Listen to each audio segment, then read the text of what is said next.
बिस्मिल्लाहिर्रहमानिर्रहीम। सबक नंबर 41 में आज हम मुअक्कद बाला नासबा की गिरदान से पहले उसकी एक बिना और उसी गिरदान से मुतल्लिक़ एक कायदा और कानून उसका ज़िक्र करेंगे। पहले नफ़ी मालूम मुअक्कद बाला नासबा इसकी बिना देख लेते हैं। चुनांचे बिना लन यज़रिबा लन युज़रबा इला आखिरिही सीगत मिन यज़रिबु युज़रबु बिअन ज़ीदत लन नासिबा फ़िल इब्तिदाई व जुइला लल हर्फ़ुल अख़ीरु मंसूबन व अलामतुन नस्बी ज़ुहूरुल फ़त्हि फ़ी सियाग़ ख़म्सा व सुक़ूतुन नूनिल एराबिय्यति फ़ी सियाग़ सबआ व ला तज़हरु अलामतुन नस्बि फ़ी सियग़तैनि लिकौनिहिमा मबनिय्यतैनि वल मबनिय्यु मा ला यतग़य्यरु आख़िरु बिदुख़ूलिल अवामिलिल मुख़्तलिफ़ति अलैहि। देख लेते हैं कि कह रहे हैं लन नासबा जैसे ही दाखिल किया फ़ेल मुज़ारे की पूरी गिरदान पर आखिर तक, तो शुरू में हमने लन नासबा इसमें पूरी गिरदान यज़रिब और युज़रब वाली जो है उस पर बढ़ा दिया और इब्तिदा में जब मुअक्कद बाला नासबा ले आए तो आखिर जो हर्फ है उसको हमने नस्ब दे दिया। तो नस्ब की जो अलामत है उसने मुख्तलिफ़ काम किए। 5 सीगों में फ़तह ज़ाहिर कर दी, लन यज़रिबा लन तज़रिबा लन तज़रिबा लन अज़रिबा लन नज़रिबा व सुकूतुन नूनिल एराबी या फिर सियाग़ सबआ 7 सीगों में नून एराबी को गिरा दिया, जैसे कि जहद में भी आपने पढ़ा नून एराबी गिर गया। 2 सीगे जो जमा मुअन्नस के होते हैं वो चूँकि मबनी हैं, उन दोनों सीगों के अंदर कोई नस्ब की अलामत ज़ाहिर नहीं हुई। तो फ़ारसी में से कह लेते हैं लन यज़रिबा लन युज़रबा इला आखिरी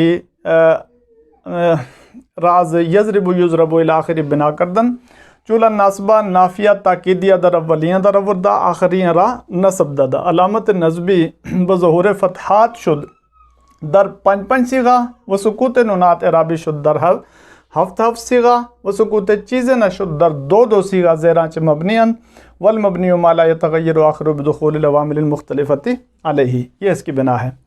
तो यहाँ एक इससे पूरी गिरदान से मुताल्लिक़ भी नहीं बल्कि बहुत ही ज़्यादा उमूमी कायदा है, बल्कि बहरहाल आप यूँ भी कह सकते हैं कि ये एक तजवीद का से मुताल्लिक़ कायदा भी है, नून साकिन और नून तनवीन का कायदा।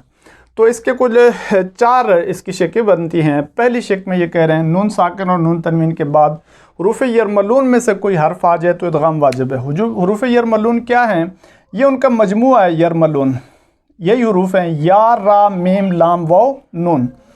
तो इसमें एक चीज़ है कि रा और लाम अगर हो तो बिला गुन्ना इदगाम होता है और बकिया हुरूफ में गुन्ना के साथ इदगाम होता है। बहरहाल ये हुरूफ अगर हुरूफ नून साकिन नून तनवीन के बाद आ जाएँ तो इदगाम वाजिब हो जाता है। जैसे मन यशाउ रादुम व बरकुन, यहाँ नून साकिन के बाद ये आ गई है और रादुन में ये नून तनवीन है, इसके बाद वाव यरमलून में से आ गया तो इनमें इदगाम वाजिब हो जाता है।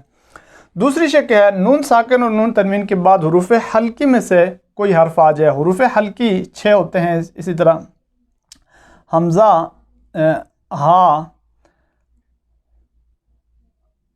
आइन, हा, गैन और खा, ये हुरूफ़ हल्की हैं। हुरूफ़ हल्की में से कोई हर्फ आ जाए तो इजहार वाजिब है।